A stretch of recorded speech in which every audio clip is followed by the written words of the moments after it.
The child's scream jolted him forward.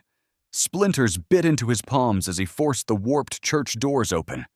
Inside, she lay wedged beneath a collapsed pew, her ankle twisted, her tiny fingers clawing the air. He dropped to his knees, lifted, crack. The wood snapped louder than a gunshot. Her eyes went wide. He grabbed her arm, dragged. A board above creaked. He froze. Footsteps. 1, 2, 4, 8. Around the church, circling, boots crunching glass. Someone touched the door behind him. He spun. Nothing. The footsteps stopped. Then came a low creak from the front door as it slowly opened. Under the altar, they crawled into the tight black throat of earth. The wooden trapdoor slammed above them and vanished into dust.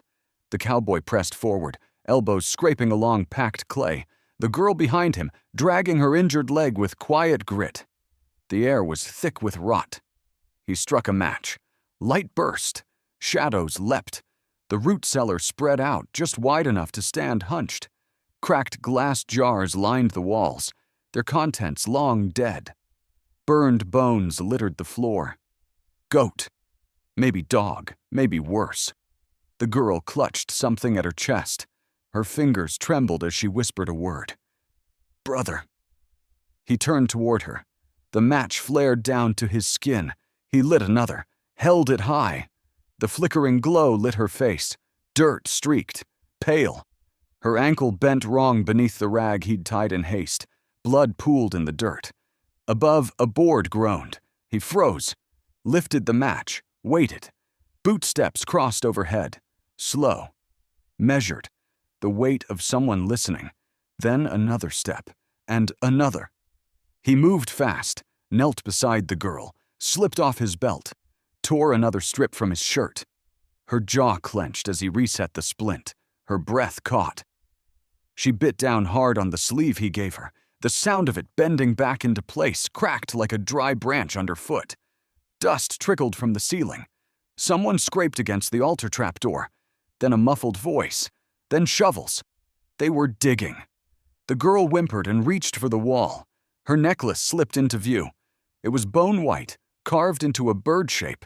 Her eyes locked on him as if asking something, or warning something. He stood and turned slowly. A sagging wooden hatch leaned into the far corner. It looked ancient, hinges rusted, frame crumbling. He stepped over the bones. One cracked beneath his boot. He grabbed the handle, pulled. It moaned like something waking. Cool air swept across his face, the scent of mesquite and dust. He looked back. The girl had crawled behind him, dragging her twisted leg. She reached up for his hand. He lifted her gently and carried her through. Outside was the hush of desert wind. He knelt and set her down in the shadow of a low stone wall. His hand brushed the sand. Fresh prints, boot prints, deep, not old. He scanned the area. No movement yet, no sound, but the prints circled the hatch in wide arcs. He closed the door behind them without a sound. Then they waited. Breath tight, ears wide. Something out there had already found the exit. They rose from the earth into dry light and silence. The hatch shut behind them, sealing the blackness away.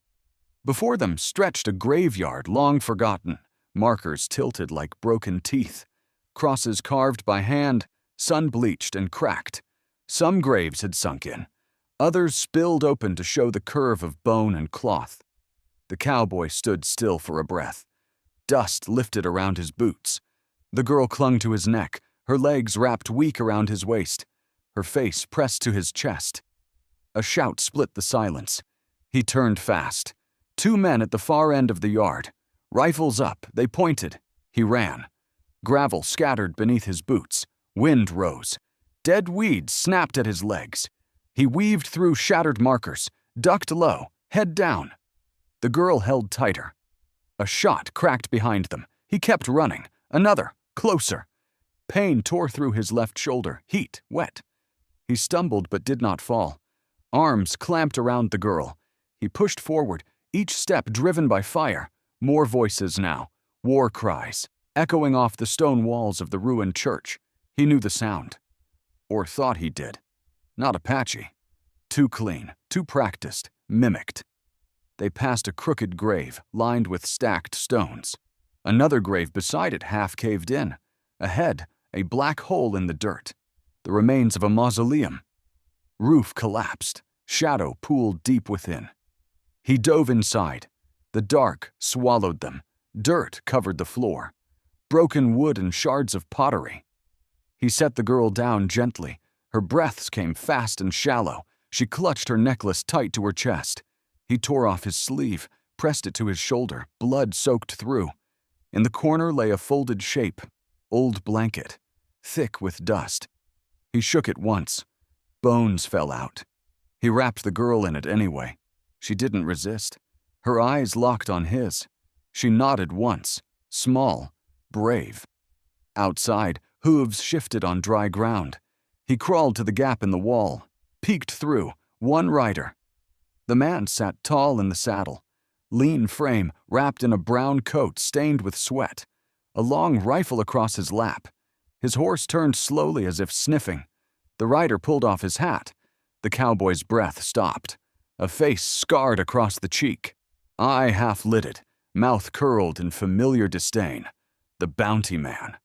Not a stranger, not to him. The rider looked toward the graveyard entrance, nudged his horse forward. Boot prints, blood trail. They'd been too loud. The cowboy slipped back into the shadows, pressed his back to the stone. The girl whispered something. He shook his head slow, held a finger to his lips. Outside, the horse drew nearer. The bounty man had followed the smoke, followed the footprints. He had come for the girl. And he would not leave empty-handed. In a different dust, they rode side by side. The cowboy and the man with the scar. Uniforms stained with sweat and smoke. Eyes cold with purpose. No flags, no law. Just orders. Just fire. Just children running and rifles speaking louder than memory. Now the scarred man wore a tin badge on his chest. He sat easy in the saddle near the broken gate. Boot resting lazy in the stirrup. Hat pulled low to block the sun. His voice cracked across the silence. He called the cowboy's name. It drifted through the graveyard like ash. The cowboy said nothing. The bounty man leaned forward. Said there was gold on the girl's head. 2 pieces of silver if she came back alive. 1.5 if she did not. He asked the cowboy to think hard. Said the offer stood for one man only. The girl was nobody. No tribe left. No war to fight. No witness to miss her. He could leave now, ride west. No one would follow. The cowboy stayed crouched behind the mausoleum stones. His hand closed around the handle of his knife. Old blade, old blood. The girl stirred beneath the grave blanket. Her eyes opened. Still, clear, watching. The bounty man lit a cigar with flint and steel. The scrape echoed across the headstones. Smoke curled up against the sky. He rode off slowly. Not far. Just enough to vanish past the first row of graves. But the cowboy did not believe it. He knew that kind of silence. It was bait. It was teeth hiding in grass. He stayed low, listening. The sun moved a finger's width across the sky. Flies buzzed near the ruined stones. Somewhere a hawk cried. The girl reached for his sleeve, tugged once, then pointed. He followed her hand. One grave stood newer than the others, the stone half buried, the name almost rubbed away. But carved above it was a symbol, a sunburst, a single feather crossing it, flame etched below. He looked at the necklace she held against her chest. Same shape, same marks, same hand, the girl whispered. Her voice so soft it barely moved air. Taza. He looked again at the stone. The rest of the name came into focus. Taza, son of White Crow. The cowboy stared at it, the edges of memory burning like paper. He had seen that mark before, carved into the wall of a canyon, painted in blood on a soldier's coat. Burned into the memory of a boy who ran when others stood. She was not nobody. She had come back to the grave of her kin. And the man waiting behind the gravestones was not hunting for gold. He was hunting to erase what remained. A child, A name. A witness.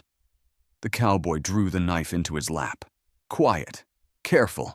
He would not leave. Not this time. The girl crawled from the shelter of the stone, her bad leg dragging, teeth clenched. She did not speak, did not cry, only knelt at the grave marked with her brother's name. Her small hands brushed the dust from the carving. Taza, son of White Crow.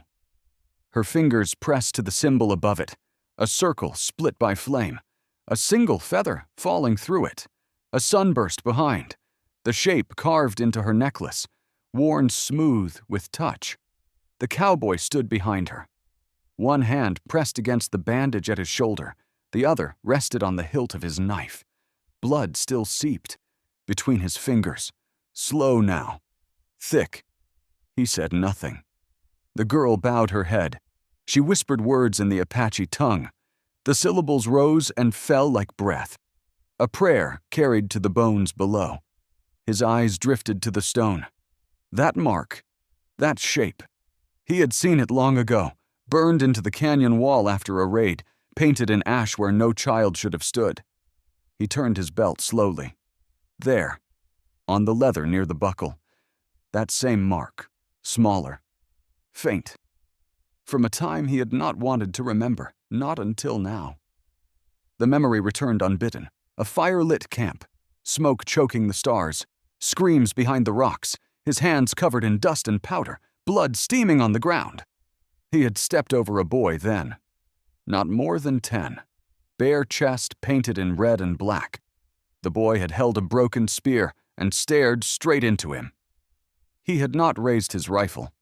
He had looked away, spared one. Now the girl knelt before the grave of a name he once helped bury. He took a slow step forward. The wind picked up.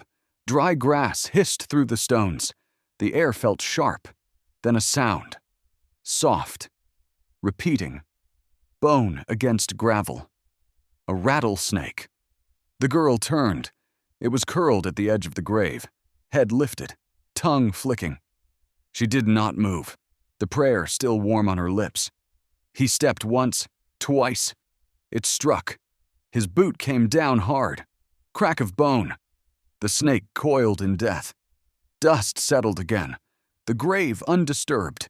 He crouched, pulled the fang from the jaw, held it up to the light. Yellow, sharp, clean. She watched him. He placed it in her hand, closed her fingers around it. She nodded. They said nothing more. He stood, lifted her in his arms again. The sun had moved. Shadows stretched long across the graveyard. He turned away from the stones, away from the name carved in dust. They moved through the crooked rows of graves, toward nothing certain, just forward, just away. Behind them the bounty man waited, but in front the desert was wide, and she still breathed. The sun dragged itself higher as they moved from the graveyard into dry open land. Each step pulled fire through the cowboy's shoulder. His shirt clung wet and red down his side. The girl walked now, wrapped in the grave blanket, barefoot in the dust. She stayed close, kept her pace small. They found shade under a rock ledge. He dropped to his knees. The wound throbbed deep, his vision blurred. She knelt beside him, looked once at the soaked bandage, then to the desert beyond. She crawled away without a word. When she came back, her hands were full. Sage leaves, prickly pear, bits of broken bark from a greasewood tree. She tore one of his clean rags, chewed the plants between flat rocks, mixed the pulp with spit. Her fingers moved fast. Sure, her breath steady. He watched her, eyes narrowed in pain. She pressed the poultice to his shoulder. He winced. She didn't stop. "My mother taught me," she said. He nodded. Let the pain hold him still. She tied it with the rag, sat back. Dirt clung to her knees. The cowboy leaned against the rock and breathed shallow. "They came at night," she said. He looked at her, took our last horses, shot my uncle, burned our blankets. Her voice was stronger now, not loud, not angry, just sharp with memory. "Taza tried to stop them, hid us in the cave. Her hands twisted the edges of the blanket. He stayed behind with his rifle. She didn't finish. The cowboy stared at the dust, felt its weight in his throat. The wind shifted. Carrion birds circled in the sky. Then the girl stiffened. She pointed. Tracks in the sand. Boot prints. Close. Fresh. He stood slowly. Pain flared. He ignored it. They walked fast. Cut sideways toward the dry riverbed. A wash of smooth stone and fine gravel. He bent and used his boot to drag their prints across false paths. Backward. Crisscrossed. She helped, sweeping with a branch, covering blood where she could. They dropped into a hollow under the twisted roots of a dead cottonwood. Roots like broken ribs above them, the earth cool against their backs. They waited. Time passed slow.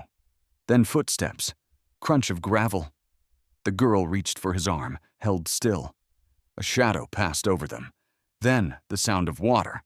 A man relieving himself above the riverbed. The cowboy tightened his grip on the knife, arm ready, muscles locked. He did not move. The girl's breath came quick. Her fingers dug into his sleeve. Above, the man gave a satisfied grunt, adjusted his belt. The shadow shifted. Boots turned. Then silence. No more sound. The cowboy waited, counted to 30. Still no steps. He did not rise, did not breathe deep. Something about the quiet felt wrong. The trap was not above. It was still coming. From behind. By the time they reached the cabin, night had settled low and thick across the desert. No moon, just the hush of dry wind and the crunch of brittle grass beneath tired feet. The cabin leaned to one side, like it had lost the will to stand, its roof patched with rusted tin, its porch half sunk into dust. The cowboy pushed the door open with the back of his hand. It groaned wide, then still. He stepped in slow. The girl followed close. Inside, the air hung with rot and old smoke. Cobwebs drifted from the rafters. A rifle lay across a broken chair, dust thick on the barrel. He picked it up, shook it, empty. No bullets. On the wall beside the hearth, a single photograph had been nailed crooked into the wood. It showed the bounty man in a clean coat, hand resting proud on the rope of a hanged Apache. Both boots still on the dead man, both smiling. The cowboy tore it from the wall, dropped it into the cold hearth. He turned, looked once to the girl, then to the door. He moved fast, gathered what he could. A tin bucket of nails, broken glass from the window, stones tied to bits of wire. He strung them from the rafters, set the glass near the windowsill, buried nails under the dirt rug. Every corner became sharp. He pulled the girl aside, held her hand in his. One tap, danger. 2 taps, safe. She nodded. No fear in her face now, only knowing.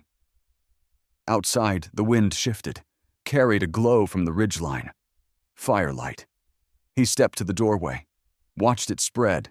First 1 flame, then 2 more. Torches carried by figures moving down the slope. 3 men. He counted them twice. They came slow, confident. He moved back inside, closed the door with care, pulled the chair against it, sat down with the knife across his lap. The girl curled near the hearth. Her hand clutched the necklace. The fangs shone faint in the dark. He breathed slow, slower. The firelight grew brighter beyond the window. Shadows passed across the cracks in the wall. Boots scraped against dirt. They had surrounded the cabin. A board creaked on the porch. He opened his eyes. Another step. Wood groaned beneath weight. He could hear the breath of the man beyond the door. Another step. The chair shuddered. The door shifted inward. He stayed still, knife ready. The glass in the window behind him trembled. The doorknob turned. The door began to open. Slow, quiet, sure. The trap would spring, but which one first? The hanging stones dropped at once. The wire snapped.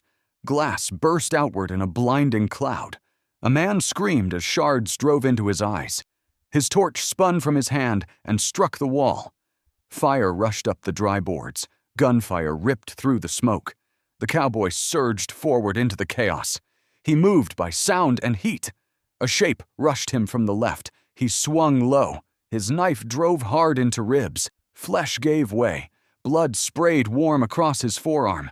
The man collapsed without a second sound.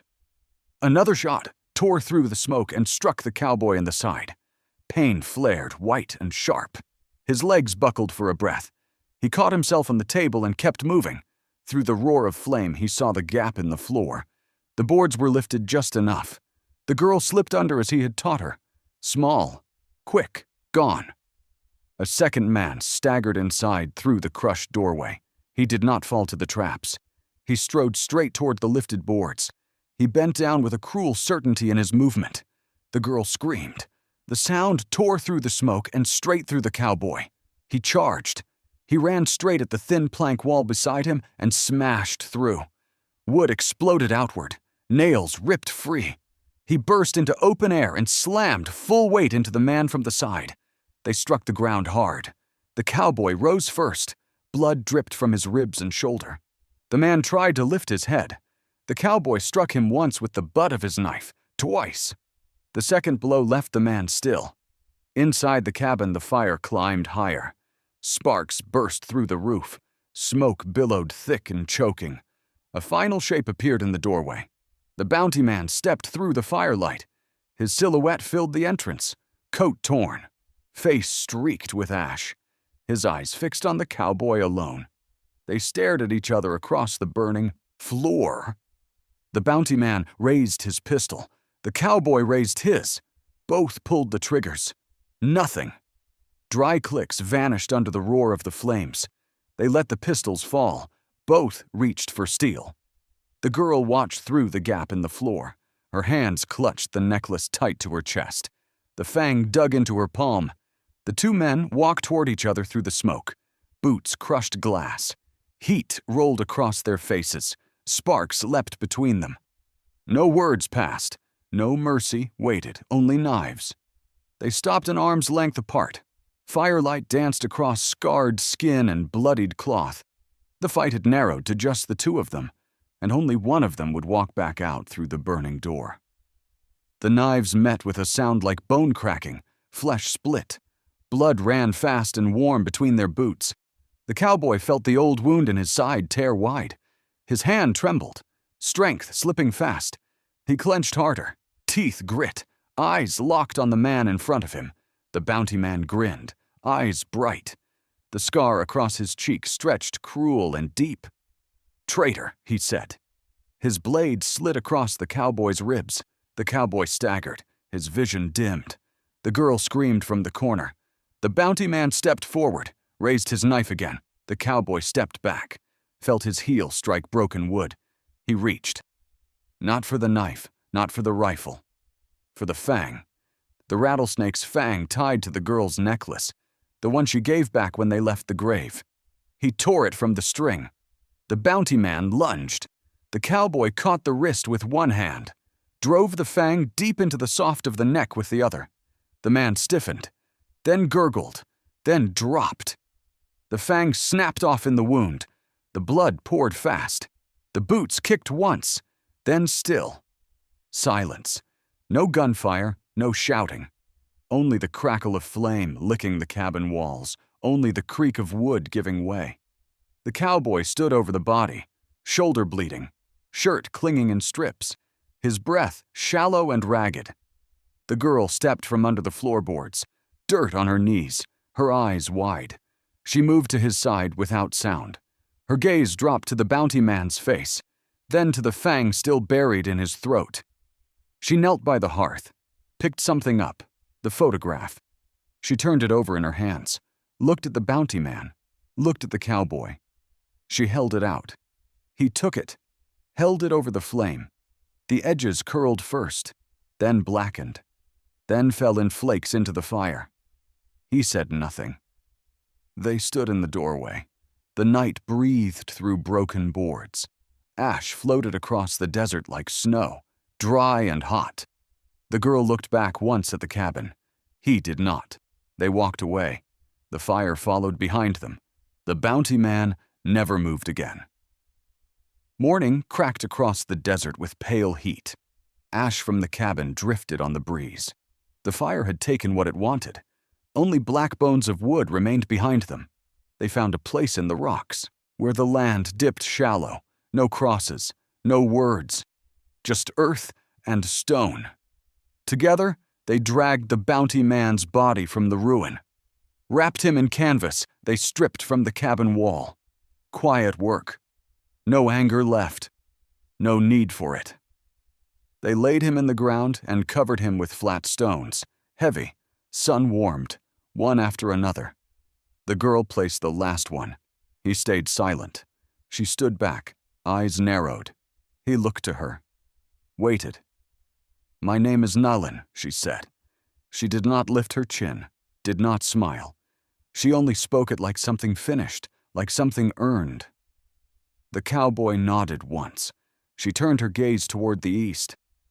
"My brother," she said, spoke of a white-eyed warrior. One who looked away when the rifles burned our camp. One who spared the children. She stepped closer. "Was that you?" He met her stare, did not blink. "It was," he said, "but I turned too late."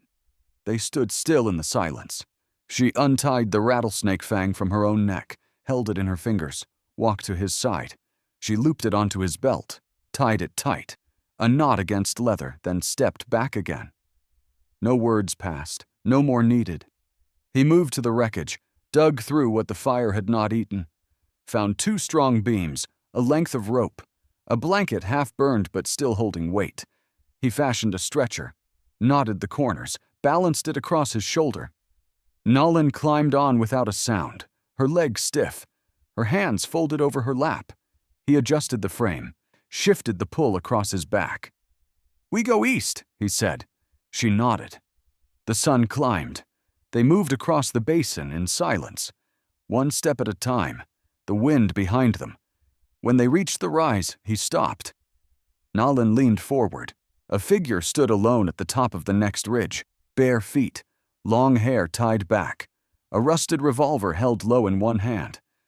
Apache, younger than Nalin, his eyes wide and locked on the cowboy. Nalin slid from the stretcher, stood with care, her voice steady. "Taz's cousin," she said.